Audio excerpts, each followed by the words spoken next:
नमस्कार। आज हम जिस विषय के बारे में बात करने जा रहे हैं उस विषय का नाम है लाल किताब खाना नंबर 1। लाल किताब खाना नंबर 1 या लाल किताब के अन्य खाने। हर एक खाना का फल कथन में बहुत ज़्यादा महत्व है। कैसे फल कथन करना है ये खाने के अंदर ही राज छुपाया गया है, लेकिन खाने के श्लोक को समझना थोड़ा कठिन है। आइए उसको समझने का प्रयास करते हैं और हर एक चीज़ प्रैक्टिकल वाइज हम समझेंगे। तो शुरू करते हैं लाल किताब खाना नंबर 1।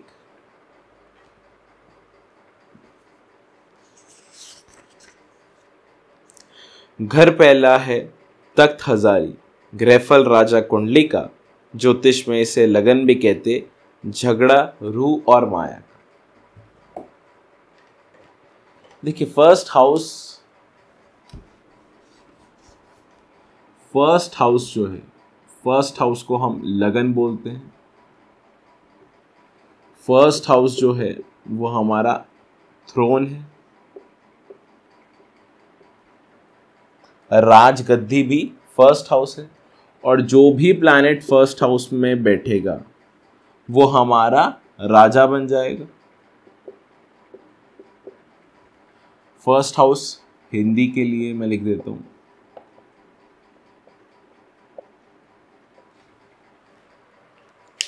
तो फर्स्ट हाउस क्या है? हमारी राजगद्दी है। पहला घर है तख्त हजारी, ग्रेफल राजा कुंडली का। अब यहां बात करते हैं हम ग्रेफल राजा कुंडली की। देखिए पहले भाव में जो भी ग्रह आता है वो ग्रेफल बन जाता है, वो कुंडली का राजा बन जाता है। सिंपल सा मीनिंग इस श्लोक का ये है। लेकिन अगर हमें यही समझाना होता कि अगर लगन में जो भी ग्रह आएगा वो ग्रेफल का ही बन जाता है, तो हम ग्रेफल राशिफल में कभी नहीं पढ़ते कि राहु जो है वो फर्स्ट हाउस में राशिफल का होता है। फर्स्ट हाउस में राशिफल का राहु होता है, तो ये बात लिखने की कोई ज़रूरत ही नहीं होती कि अगर कोई फर्स्ट हाउस में आ रहा है वो ग्रेफल का ही बन जाएगा, वो राजा ही बन जाएगा। तो ये बात लिखने की कोई ज़रूरत नहीं होती ग्रेफल राशिफल में। इसलिए जो बात लिखी है, घर पहला है तख्त हजारी, ग्रेफल राजा कुंडली का, ये ग्रेफल वाली बात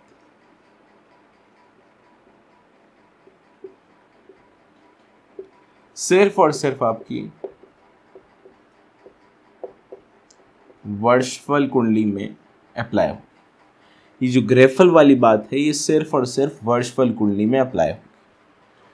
जो भी प्लैनेट वर्षफल कुंडली में लगन में आएगा, चाहे वो फिर राहु ही क्यों ना हो, वो ग्रेफल का बन जाएगा। उसका उपाय डायरेक्टली तौर पर नहीं किया जा सकता, वो इंसानी ताकतों से बाहर होगा। इसलिए राहु लगन कुंडली में तो राशिफल के ही होंगे, लेकिन राहु वर्षफल कुंडली में ग्रेफल के माने जाए। इसका अर्थ ये, क्योंकि बहुत सारे लोग इसका अर्थ अलग अलग और गलत गलत बता देते हैं, तो इसका अर्थ गलत ना हो इसलिए मैंने पहले यही चीज समझाई। घर पहला है तख्त हजारी, ग्रेफल राजा कुंडली का, ज्योतिष में इसे लगन भी कहते, झगड़ा रूह और माया का। ज्योतिष में इसे लगन भी कहते, ये एक सिंपल सी चीज़ है कि इसे हम लगन भी बोलते हैं, और झगड़ा रूह और माया का, यहाँ मनुष्य और माया का झगड़ा। अगर इस दुनिया में हम आए हैं तो झगड़ा तो सिर्फ पैसे का ही है, माया का ही है। अगर हम काम कर रहे हैं, हम भगवान से कोई चीज़ मांग रहे हैं, तो क्यों मांग रहे हैं? क्योंकि हमें इस माया जाल में हम फंस चुके हैं और हम इस माया जाल के मोह, प्रेम, धन दौलत को पाना चाहते हैं। इसलिए हमारा झगड़ा है मनुष्य और माया का।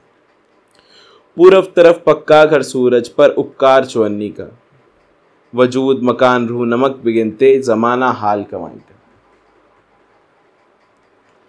पूरब तरफ पक्का घर सूरज पर उपकार चवन्नी का।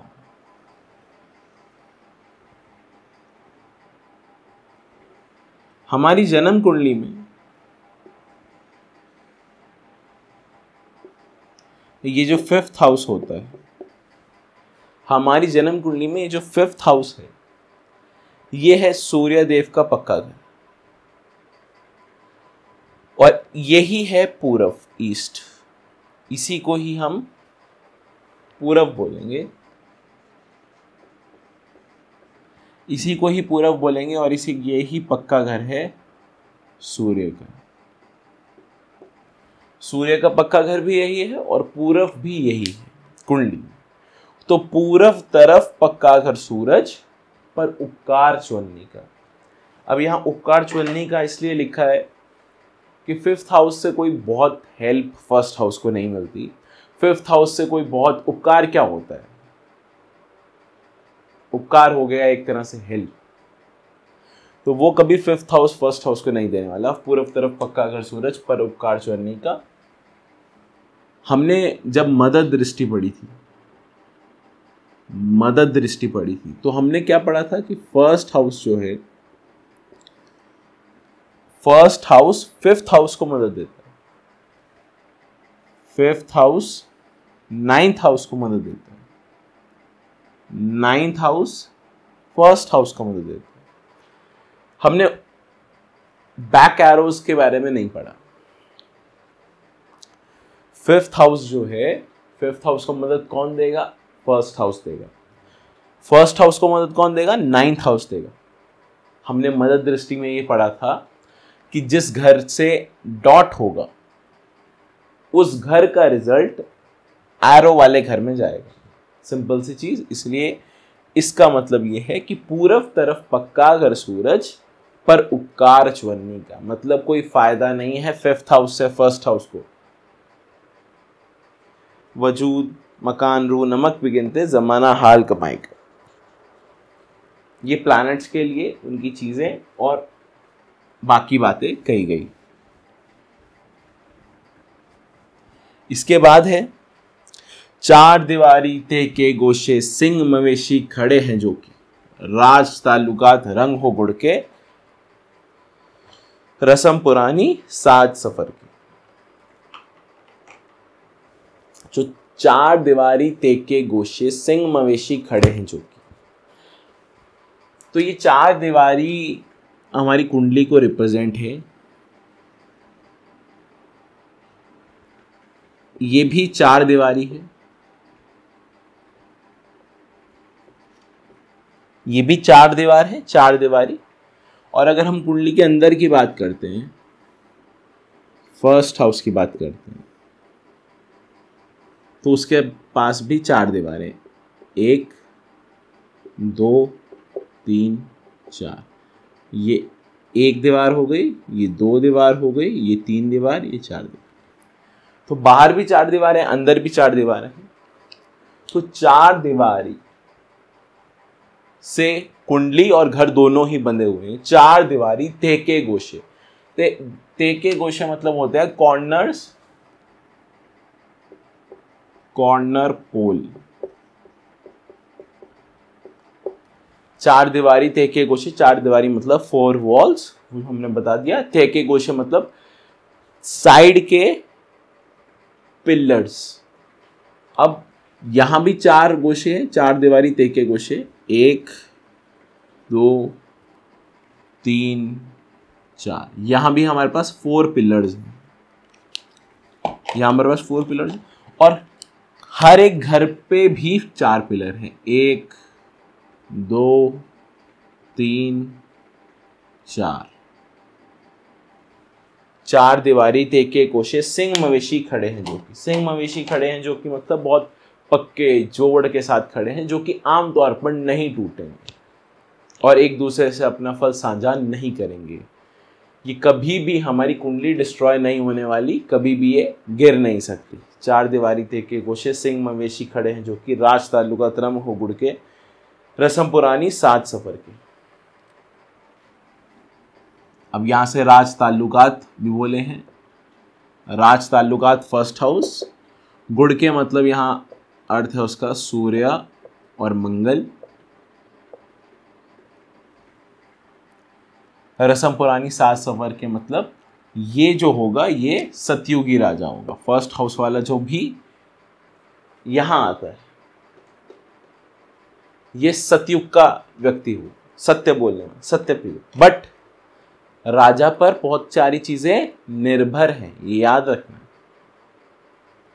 जो भी लगन में आता है वो सत्य प्रिय और राजा उसी के अकॉर्डिंग चलेगा।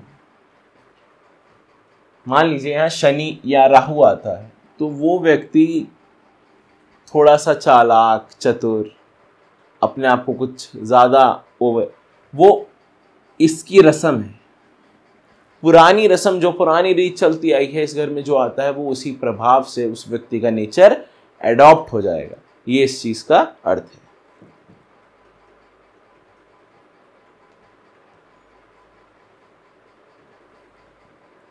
आगे बात करते हैं, झिल्ली जेठ जो पैदा होंगे नाम हैसियत दुनिया लेगी।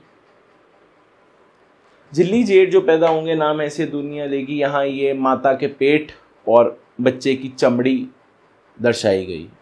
तो झिल्ली जेठ जो पैदा होंगी नाम हैसियत दुनिया लेगी। पहला घर सारा तख्त गिना तो सातवां घर रखने की धरती हो। पहला घर को अगर हम तख्त बोलें,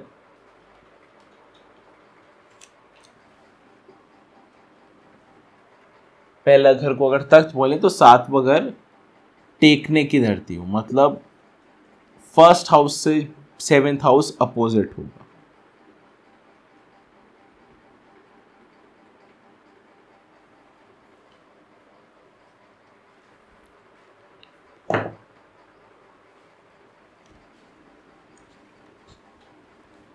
आगे हम बात करते हैं, सातवां ही घर खाली होवे उलट तख्त व 24 हो। अगर सेवेंथ हाउस एम्प्टी हो जाता है, हमने पहले पढ़ा है इससे पिछले श्लोक में, पहला घर सारा तख्त गिरा तो सातवां घर टेकने की धरती हो, मतलब साथ हो। फर्स्ट एंड सेवन कभी जुदा नहीं होंगे, इन दोनों का फल एक साथ ही देना है, एक साथ देखकर ही देना है। फर्स्ट हाउस में कोई प्लैनेट है तो सेवेंथ हाउस के रिस्पेक्ट में ही हम कुछ ना कुछ बताएंगे कि वो सही है, गलत है, रिजल्ट कैसे आएंगे। अब बात हो रही है सातवां ही घर खाली होवे उलट तख्त व 24 हो। अगर सेवेंथ हाउस ही एम्प्टी हो जाता है तो उलट तख्त व 24 हो, मतलब 24 साल के बाद उस व्यक्ति के उल्टे दिन, खराब दिन, अशुभ दिन आने शुरू हो जाएंगे। प्रॉब्लम्स ऐसे व्यक्ति को 24 साल के बाद आनी शुरू हो जाएगी। और 24 साल का आंकड़ा यहाँ क्यों दिया है, 24 की एज का आंकड़ा यहाँ इसलिए दिया है क्योंकि 25 की एज से शुक्र की एज स्टार्ट होती है। 25 की एज से शुक्र की एज स्टार्ट होती है आम 35 साला चक्र में। आगे हम बात करते हैं, टक्कर ऐसी उस ग्रह होगी आगे ना वो चलता हो। टक्कर ऐसी उस ग्रह होगी आगे ना वो चलता हो। देखिए, पहला बात तो ये है कि खाना नंबर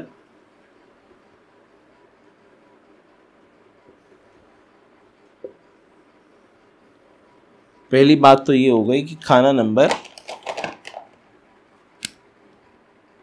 1 और 8 की टक्कर होती है। 1 और 8 की टक्कर होती है, सिंपल। अब यहां ये बोल रहे हैं टक्कर ऐसी उस ग्रह होगी आगे ना हो चलता, तो टक्कर जिस भी ग्रह के साथ होगी उसका कुर्बानी का बकरा जो है वो ऑटोमेटिकली मर जाएगा। अब यहाँ एक कंडीशन एग्जाम्पल के साथ देख लेते हैं। अब मान लेते हैं कि फर्स्ट हाउस में हम भेज देते हैं सूर्यदेव को। जब भी मैं एग्जाम्पल कोई भी बताऊंगा तो मैं हमेशा सूर्य और शनि का एग्जाम्पल ही लूँगा। अच्छा हो बुरा हो वो हम बाद में देखेंगे। एग्जाम्पल हमेशा हम सूर्य और शनि से ही समझेंगे कि आपको हमेशा याद रहे कि सूर्य और शनि के एग्जाम्पल में क्या होता है। तो सूर्यदेव और शनिदेव की यहाँ टकराव हो रही है। ये राजा है, वैसे ही सूर्यदेव के पास पावर जो है वो 9 होती है। सूर्यदेव की पावर जो होती है वो 9 होती है, सबसे ज़्यादा पावर सूर्यदेव के अंदर ही है। और सूर्यदेव इस समय राजा भी हैं, तो सूर्यदेव के पास एक्स्ट्राऑर्डिनरी पावर है। शनिदेव की जो पावर होती है वो होती है 3 टक्कर की पावर। अगर आपको टक्कर की पावर नहीं पता तो मैं अभी बता भी देता हूँ आपको, अगर बाय चांस आप भूल चुके हो। सूर्यदेव की पावर जो होती है वो 9, चंद्रदेव की पावर जो होती है 8, शुक्रदेव की पावर जो होती है वो होती है 7, फिर बृहस्पति देव की पावर जो होती है वो 6, फिर मंगल देव की 5, बुध देव की 4, शनि देव की 3, केतु देव की 2, राहु देव की 2 और केतु देव की 1। ये होती है लाल किताब टक्कर की पावर। इसमें हम डिवाइड बाय 9 करते हैं, बस 9 इसलिए करते हैं कि बाद में करें पहले करें, बस ये होती है टक्कर की पावर। अब जब इस टक्कर की पावर में सबसे ज़्यादा पावर जो होती है वो सूर्यदेव के पास ही होती है, इतना ध्यान रखें।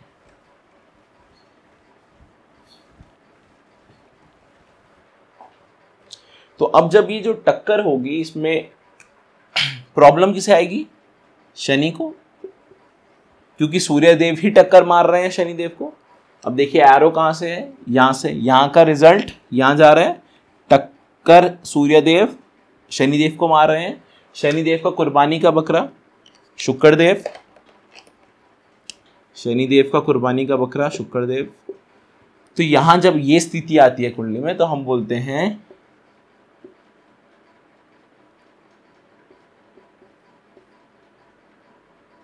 मरती स्त्री पर स्त्री, स्त्री पर स्त्री मरती रहेगी। मतलब जनरली ये समझें कि शुक्र बर्बाद है तो हमारी मैरिज लाइफ और हमारे लाइफ पार्टनर के साथ हमारी ट्यूनिंग जो है वो बिल्कुल खराब रहने वाली है। ये कंडीशन ये दर्शाती है। और ये क्यों दर्शाती है? क्योंकि शुक्र खराब होगा। तो टक्कर ऐसी उस ग्रह होगी आगे ना वो चलता हो, मतलब वो ग्रह जो है वो बिल्कुल ही बर्बाद हो जाता है। वो ग्रह नहीं, मतलब कुर्बानी के बकरे वाला ग्रह। और अगर अब हमें यहाँ शुक्रदेव का इलाज करना है तो हम कैसे करेंगे? अब आप सोचते हैं कि शुक्रदेव खराब हो गए तो हम शुक्रदेव की रेमेडीज करा देंगे। तो अगर शुक्रदेव की रेमेडीज हो गई तो हमारी शादी जो है वो बहुत अच्छी हो जाएगी। यही करते हैं ना लोग। किस चीज़ की समस्या है? शादी की समस्या है, शुक्र खराब है तो शुक्र के उपाय लीजिए। यहाँ इस केस में आप लाख उपाय कर लीजिए शुक्र के, आपको जिंदगी में कभी भी अच्छा रिजल्ट नहीं मिलने वाला। क्योंकि जो शुक्र खराब है वो क्यों है, वो कारण तो ये है, ये टकराव जब तक बंद नहीं होगी तब तक शुक्र सही नहीं होने वाले। तो ये चीज़ सीखनी और हर एक चीज़ को प्रैक्टिकली एनालिसिस करना बहुत ज़रूरी है। पढ़कर सब कुछ नहीं आता। उच्च बैठा ग्रह उत्तम कितने? दस्ती लेख विधाता हो। उच्च बैठा ग्रह उत्तम कितने? दस्ती लेख विधाता हो। मतलब एट लास्ट भगवान का फैसला ही लास्ट होगा। क्योंकि वाई? क्योंकि फर्स्ट हाउस में हमने क्या बोला? वर्षफल में बात कर रहे हैं हम। फर्स्ट हाउस में हमने क्या बोला? पहला जो ग्रह होगा वो ग्रहफल का होगा। जो भी ग्रह पहले में होगा वो ग्रहफल का होगा। और ग्रहफल का जो फैसला होता है वो कौन करता है? भगवान करते हैं। तो दस्ती लेख विधाता का हो, उच्च हो चाहे नीच हो, वो भगवान के हाथ में है, उसका हम कुछ नहीं कर सकते। खाली पड़ा घर साथ जब टेवे, शक की असर कुल ग्रह का हो।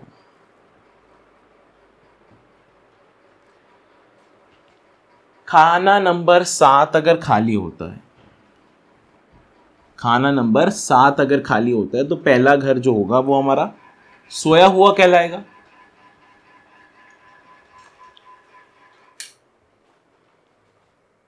अगर खाना नंबर 7 जो है वो खाली होगा तो खाना नंबर 1 जो है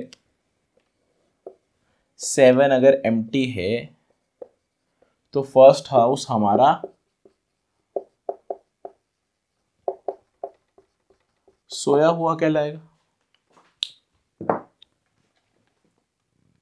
लगन में बैठा ग्रह तख्त निशीनी राजशाही जब करता हो। आंख गिना घर 8 है उसकी, 11 से हरदम चलता हो। देखिए खाना नंबर 1 में कोई प्लैनेट आ जाता है, खाना नंबर 1 में अगर कोई प्लैनेट आ जाता है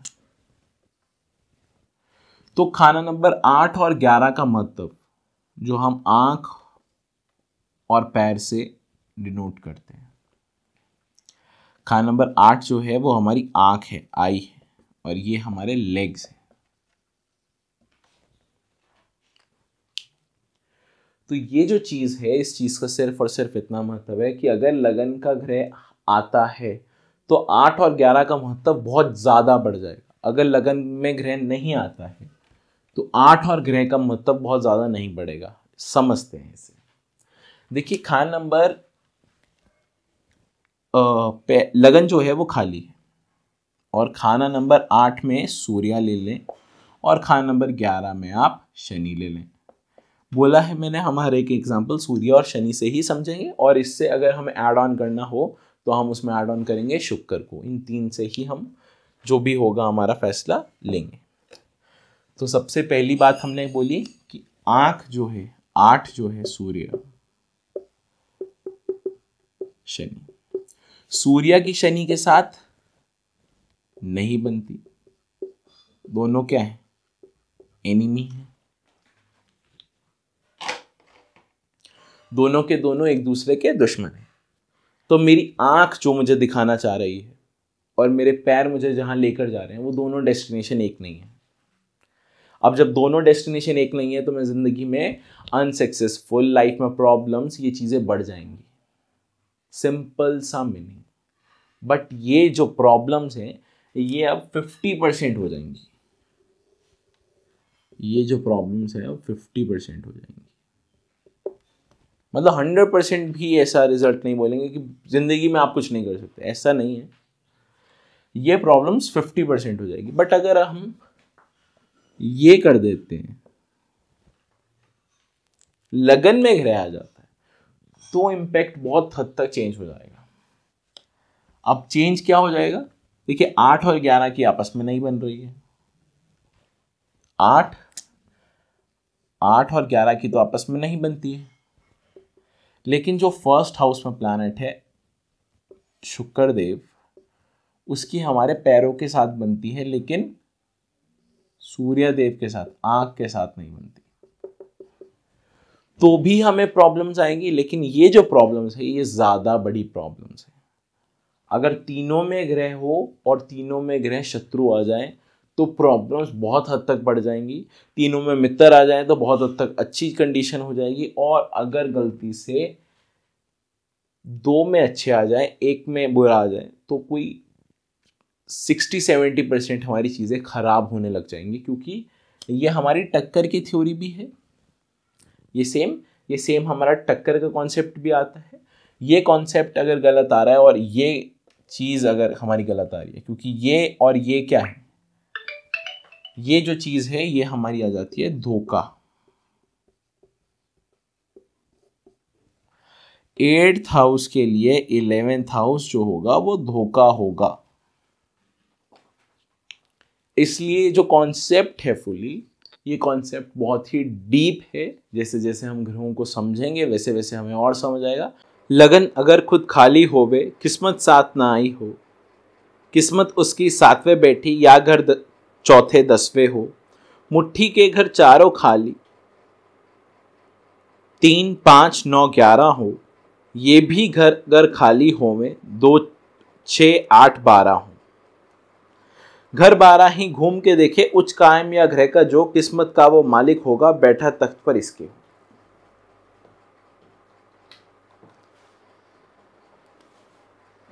देखिए हमारी किस्मत का फैसला हमारे पिछले जन्म से भी होता है। हमने पिछले जन्म में क्या कर्म किए हैं, अच्छे कर्म किए हैं, बुरे कर्म किए हैं, उस हिसाब से हमारे इस जन्म के जो किस्मत है वो हमें साथ देगी। तो यहाँ सबसे पहले कहा बात कही गई है कि अगर फर्स्ट हाउस में कोई भी प्लैनेट होता है तो वो हमारी किस्मत को दर्शाएगा, और फर्स्ट हाउस में नहीं है तो 2, 7, 10 में हम देखेंगे। अब अगर इससे पिछली वीडियो आपने देखी है तो उसमें हमने बात की है मुश्तरका घरों की। देखिए YouTube पे वो प्रीमियम मेंबर्स के लिए है, और कोर्स में तो आप सब जैसे चल रहे हैं वैसे ही चलते रहेंगे। तो जब हम बात कर रहे हैं बंद मुट्ठी के खानों की, तो बंद मुट्ठी के खानों में इतना याद रखें, एक ओवरव्यू देता हूँ, मुश्तरका खाना प्लस किस्मत। तो जो हमारी 1, 4, 7, 10 होती हैं, ये जो हाउसेस होते हैं, ये हमारे हाउसेस में हमारे पिछले कर्म के पेंडिंग कर्मास, जो भी हमारे पिछले जन्म के जो भी पेंडिंग कर्मास है,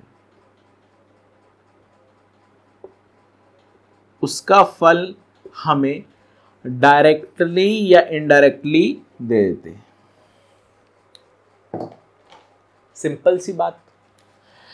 अगर इन हाउसेस में अच्छे प्लैनेट आकर बैठ जाते हैं तो आपकी किस्मत जो है ओवरऑल लाइफ पर इंपैक्ट करने वाली बात करें, क्योंकि हमारे जो ये हाउसेस है ये हमारी फुली लाइफ पर इंपैक्ट करते हैं, पूरी लाइफ पर इंपैक्ट करेंगे। तो इस हाउस में जो भी प्लैनेट्स आते हैं वो हमारी किस्मत का आगाज लिखते हैं, किस्मत की बातें हमारी होती है। अच्छे प्लैनेट आएंगे तो हमारी किस्मत साथ देगी, और यही हाउसेज अगर हमारे खराब हो जाते हैं तो हमारी किस्मत खराब है, और हमारे पिछले जन्म के जो कर्मस थे वो भी किस हद तक खराब ही थे। तभी इस बंद मुट्ठी के खानों में हमारी जो ग्रह आए हैं वो शुभ नहीं आए, क्योंकि बच्चा जब पैदा होता है उसकी किस्मत का आगाज बंद मुट्ठी में लिखा जाता है, जो कि है 1, 4, 7, 10। अब इसके बाद जो दूसरी बात कही गई वो ये कही गई कि अगर इसमें नहीं है तो ऑब्वियस सी बात है कि 2, 6, 8 और 12 में होंगे। अगर इन हाउसेस में आपके प्लैनेट्स नहीं हैं तो इन हाउसेस में होंगे। अगर इन हाउसेस में आपके प्लैनेट हैं तो वो कैसी किस्मत आपको देने वाले हैं उसके बारे में समझते हैं। तो 2, 6, 8, 12 जो ये वाला क्वाड्रेंट की किस्मत है, ये वाली किस्मत होती है हमारी मोक्ष और हमारे धर्म की। ये मोक्ष और धर्म हमारे प्लैनेट्स जो हैं वो इन हाउसेस में इसलिए आए हैं क्योंकि हमने शायद पिछले जन्म में बहुत अच्छे कर्म किए हैं, जिसके कारण भगवान चाहते हैं कि हमें मोक्ष की प्राप्ति हो। भगवान चाहते हैं कि हम भगवान के पास जाएं, भगवान की भक्ति करें, मेडिटेशन करें, वो सारी चीज इसमें आ जाती है। लेकिन अगर वही कुछ समय के पहले हमने बात की थी, अभी हम खान नंबर 2 में भी बात करेंगे इसी सेम चीज की, और मुश्तरका घरों में भी हमने बात की थी कि ये एक ऐसे मुश्तरका खाने होते हैं 4 जो हमारे डायरेक्टली मंदिर को दर्शाते हैं, हमारे मंदिर को दर्शाते हैं। मंदिर को क्यों दर्शाते हैं? क्योंकि ये घर जो है ये हमारा मंदिर है, हमारा टेंपल है। और 6, 8, 12 इनके तीनों के मिलने की जगह खाना नंबर 2 ही है। इसलिए अगर आपको मंदिर जाना है या नहीं जाना है वो इन हाउसेस से पता चलेगा। अगर इन हाउसेस में अच्छे ग्रह हैं तो मंदिर जाएं, नहीं है तो ना जाएं। भगवान आपको अपने पास मानना ही नहीं चाहते, इसलिए आप मंदिर जाओगे तो भगवान आपको और ज़्यादा बुरा करेंगे। और अगर इन हाउसेस में अच्छे ग्रह हैं तो भगवान चाहते हैं कि आप आए, आप एक प्योर सोल हैं, आपने पिछले जन्म में भगवान की भक्ति की है, इसलिए भगवान चाहते हैं कि आप आएँ। ये सिर्फ और सिर्फ लाल किताब में कहा जाता है। और कुछ लोग इसका विरोध भी करते हैं कि भगवान की भक्ति के प्रोस्पेक्टिव में कभी नहीं बोलना चाहिए। देखिए आस्था का मामला है, ये हम भी जानते हैं, लेकिन इससे रिजल्ट मिलते हैं। बहुत सारे लोग आप पाओगे पूरी जिंदगी भर भक्ति करते रहते हैं लेकिन मिलता कुछ नहीं है। और कुछ लोग भगवान से सिर्फ एक बार मांगते हैं और उसे भगवान जो चाहे वो दे देता है। इसका कारण सिर्फ और सिर्फ ये 2, 6, 8, 12 है और उनकी किस्मत है पिछले जन्म की। इससे जो अगला क्वाड्रेंट आता है वो आता है हमारा 3, 5, 9 और 11। ये जो होता है ये होता है हमारे पिछले जन्म में हमने अपनी पूर्वजों की, हमने अपने माता पिता की कितनी सेवा की, हमारा लक पिछले जन्म में कितना साथ है, हमारा साथ दिया है लक ने, हमने कितने पुण्य के काम किए हैं, हमने कितना जो खर्च है वो कैसे किया है, कितनी बचत की है, पिछले जन्म की जो भी हमारा लेखा जोखा है वो इन हाउसेस में अच्छे या बुरे, जो रेड में लिखे इन हाउसेस में अच्छे या बुरे का फैसला हमारे जीवन पे करते हैं। तो ये जो किस्मत का आगाज है ये अच्छा है या बुरा है, ये इन हाउसेस के कंबाइंड में आप लें और उसके बाद पता करें कि हाउसेस, ये कंबाइंड हाउसेस में अच्छे ग्रह हैं या बुरे ग्रह हैं, उस हिसाब से आपका रिजल्ट जो है वो उन क्वाड्रेंट के हिसाब से उन चीजों पर आ जाएगा।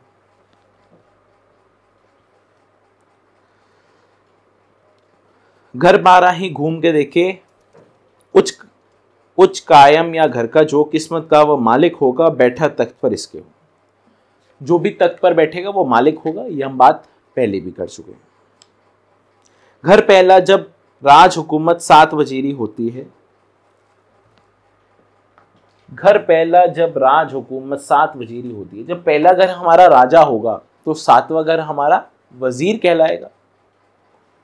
पहला घर हमारा राजा है तो 7वां घर जो है वो हमारा वजीर होगा। अब राजा और वजीर के बीच में अगर नहीं बनी तो, राजा और वजीर के बीच में अगर नहीं बनी, और इससे अगली लाइन में क्या लिखते हैं, हर दो से कोई दुश्मन होवे 7 फकीरी होती है। हर दो से अगर कोई दुश्मन होवे 7 फकीरी होती है। और ये बात जो लिखी गई है ये किसी और चीज के लिए नहीं लिखी गई, ये लिखी गई है राजा और वजीर के लिए। देखिए कुंडली में हमने अभी बात की, खाना नंबर 1 क्या होता है हमारा, राजा होगा। खाना नंबर 1 क्या होगा हमारा, राजा होगा। और खाना नंबर 7 जो है वो हमारा वजीर होगा।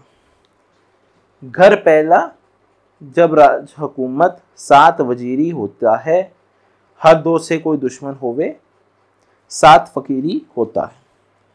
तो पहला घर राजा, 7वां घर वजीर होगा। सिंपल चीज है। अब हम एग्जाम्पल सूर्य शनि से ही लेते हैं। पहले घर में कर देते हैं हम सूर्यदेव, 7वें घर में कर देते हैं हम शनिदेव। क्या राजा और वजीर आपस में दोस्त हैं? बिल्कुल भी नहीं, अति शत्रु हैं। तो ये कंडीशन में क्या होगा, फकीरी, मतलब फकीरी इन द सेंस ये किस चीज को दर्शाता है, हमारा जो सप्तम भाव होगा, जो हमारा 7th हाउस होगा वो बैड हो जाएगा। जो हमारा 7th हाउस होगा वो बैड हो जाएगा। Simple philosophy. और इसी सेम कंडीशन में एक चीज जरूर हमेशा याद रखें कि सप्तम हाउस में शुक्र तो है ही, तो शुक्र तो मैलेफिक ऐसे भी हो रहा है। शुक्र मैलेफिक एक और कंडीशन से हो रहा है। वो कैसे हो रहे हैं कि अगर शनि पर कोई भी लांछन आता है, शनि पर कोई भी प्रॉब्लम आती है, तो भी कौन खराब होते हैं, शुक्र देव। बट इधर 7th भाव में ये वाला कॉन्सेप्ट आप नहीं लेंगे कि शनिदेव यहां चेंज करा देंगे या शनिदेव को कोई प्रॉब्लम आ रही है। ये यहां जड़ 7वें की काटते हैं, सिर्फ इतना समझे। तो 7th भाव में कौन से 2 प्लैनेट हैं, बुध, शुक्र। और इस घर में शनि का इंपैक्ट भी होता है क्योंकि शनिदेव इस घर में उच्च के होते हैं। तो शनिदेव यहां आ गए। शनिदेव खराब हो सकते हैं, शुक्रदेव खराब हो सकते हैं। लेकिन अब यहां एक कॉन्सेप्ट आता है कि बुध कभी खराब नहीं होगा। कंफ्यूजिंग है, हर एक चीज बस खुले दिमाग से समझने की कोशिश करें, समझ सब कुछ आ जाएगा। अब देखिए सब कुछ मैं 7th भाव खराब बोल रहा हूं, लेकिन बुध को खराब नहीं बोल रहा।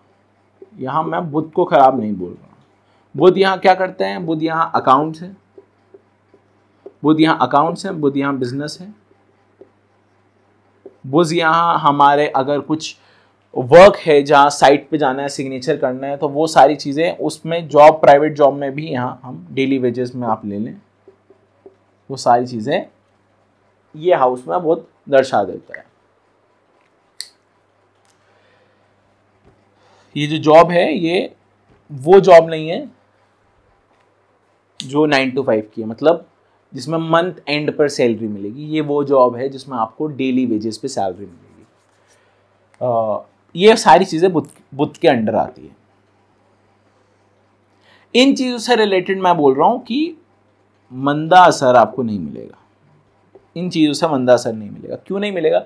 सूर्य देव का एक फ्रेंड है जिसका नाम है बुध,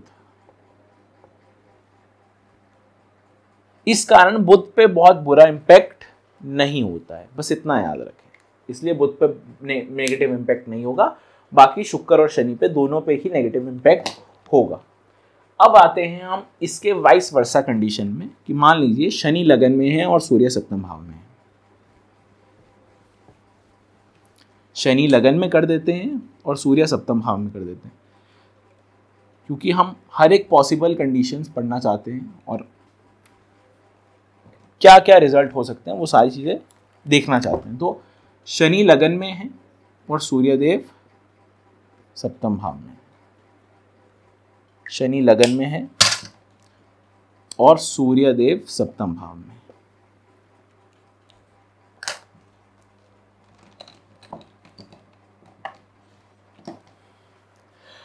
अब वही सेम चीज हमने जो बोला, राजा और वजीर आपस में दुश्मन हैं, तो कौन सा हाउस खराब होगा? 7th हाउस खराब होगा। अब 7th हाउस में तो शुक्र है। 7th हाउस में कौन 3 प्लैनेट है?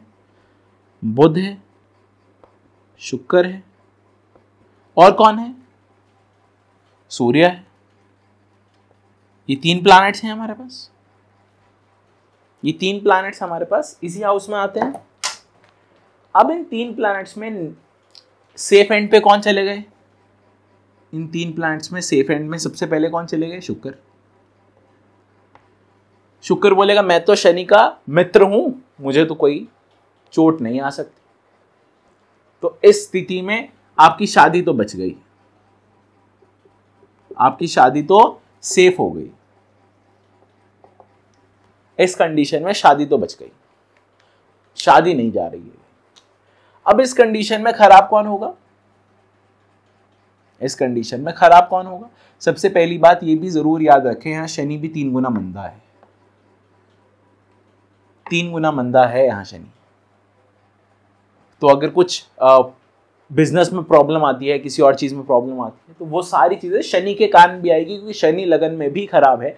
एक ही चीज पर, एक ही ग्रह पर फोकस कुंडली में नहीं करना है, चारों दिशाओं में घोड़े दौड़ाने हैं, तभी जाकर कुछ कुंडली का मेजर फल कथन आपको मिलेगा।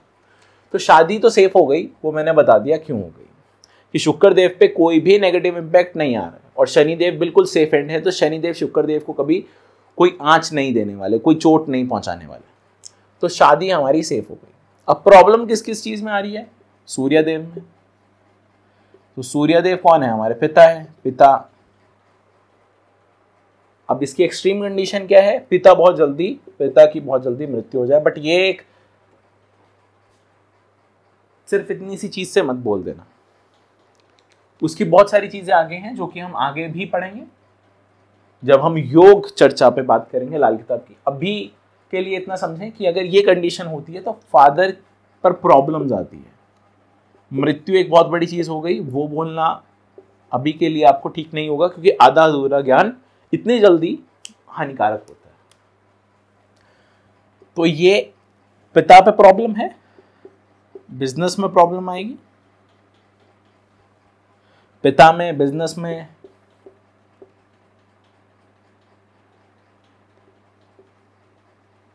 पार्टनरशिप में,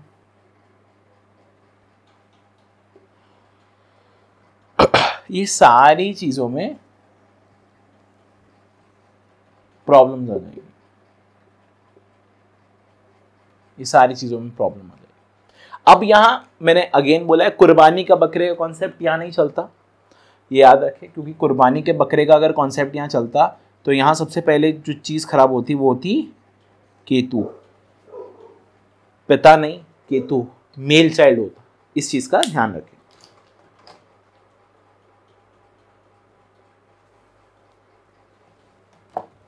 अब इसके बाद हम बात करते हैं, अगर कोई भी आपको प्रॉब्लम है तो हमारी इसी वीडियो के नीचे कमेंट बॉक्स में आप लिख सकते हैं, या फिर आप हमें उसी साइट पर साइड में ऑप्शन आ जाएगा जहां आप ये वीडियो देख रहे हैं हमारे कोर्स की, तो उसी में ही साइड में ऑप्शन है, आप वहां भी हमें कमेंट कर सकते हैं, या फिर व्हाट्सएप में आप हमें डायरेक्टली बात कर सकते हैं। और जो यूट्यूब पे देख रहे हैं वो कमेंट बॉक्स में हमसे अपने जो भी डाउट हैं वो लिख सकते हैं। हम पूरी कोशिश करेंगे आपके समस्या के हल करने की। उच्च नीच घर के जो गिने हैं वह इन घरों में नहीं लड़ते, बाकी ग्रह सब झगड़ा करते, उम्र से भी कुछ मरते हैं। अब एक ऐसी चीज जो कि हमेशा हर एक व्यक्ति गलत समझता है। अभी हमने कुछ करीबन 10-1 मिनट बात करी राजा और वजीर की। अब आता है एक कॉन्सेप्ट कि इसमें ये लिखा जाता है उच्च नीच घर के जो गिने हैं वह इन घरों में नहीं लड़ते हैं।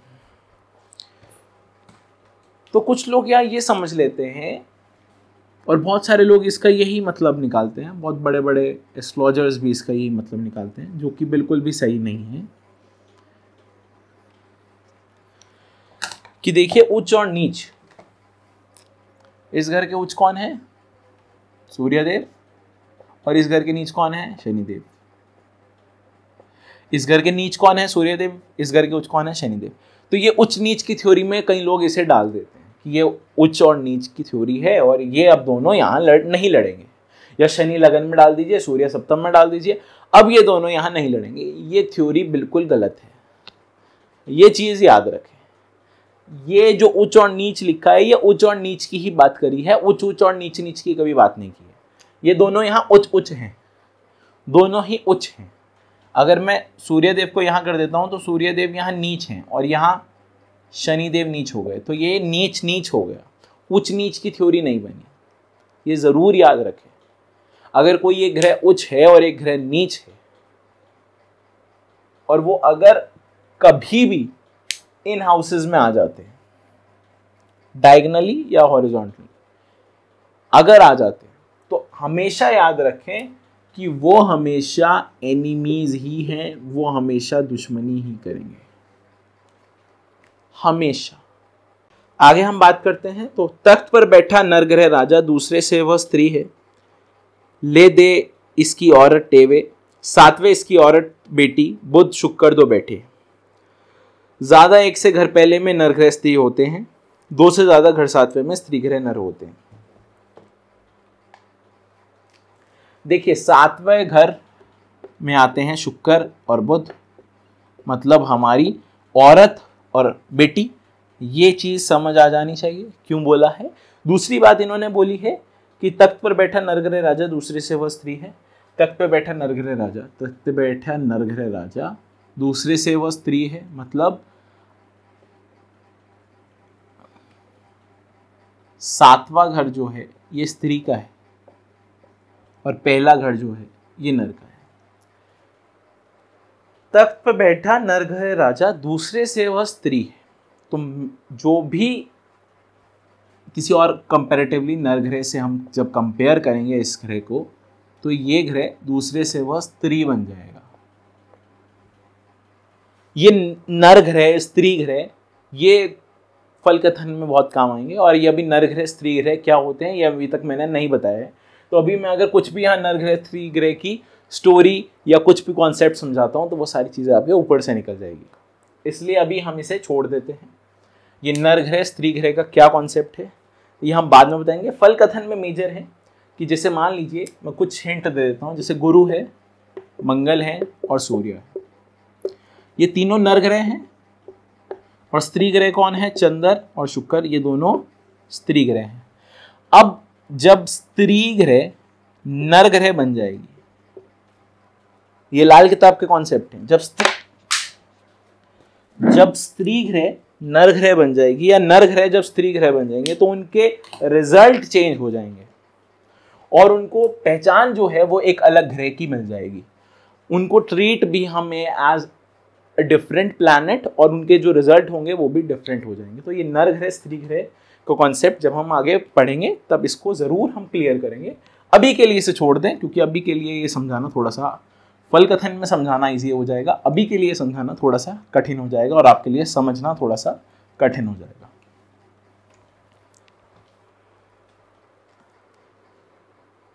एक से ज़्यादा घर पहले में नर ग्रह स्त्री होते हैं।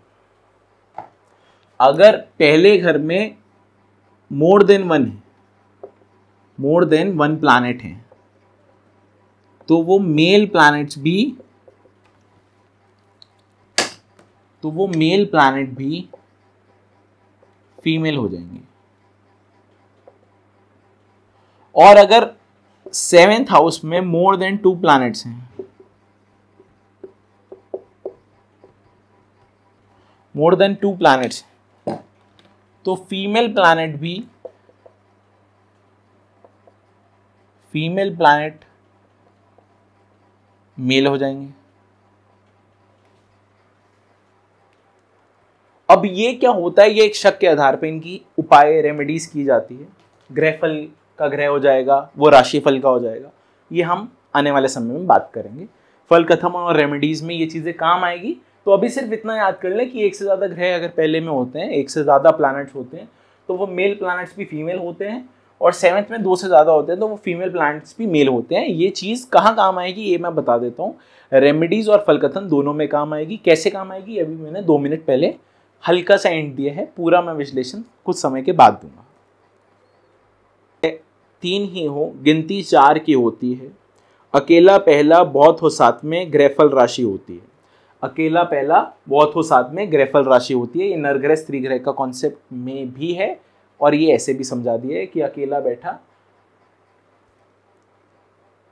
अकेला पहले बहुत हो साथ में, पहले घर में एक हो बहुत साथ में ग्रहफल राशि होती है।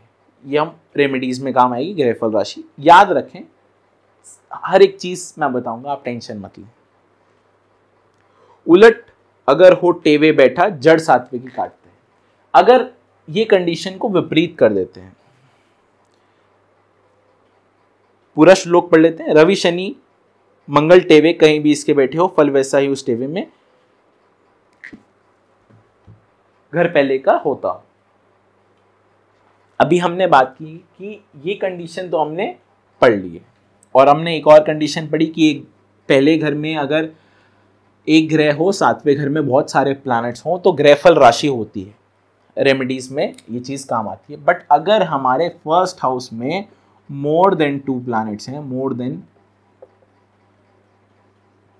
ये 2 है, ये मोर देन 2 हैं, और 7th हाउस में सिंगल प्लैनेट है, सिंगल प्लैनेट है, सिंगल प्लैनेट है। अब क्या होगा, जड़ 7वें ही काटता है, मतलब जो 7th हाउस होगा हमारा, 7th हाउस होगा वो डिस्ट्रॉय हो जाएगा। सिंपल सी चीज। अगर उलट होता है तो 7th हाउस जो होता है वो डिस्ट्रॉय हो जाएगा, मैरिज लाइफ और सप्तम भाव के जो सुख होते हैं वो मिलने में प्रॉब्लम आ जाती है।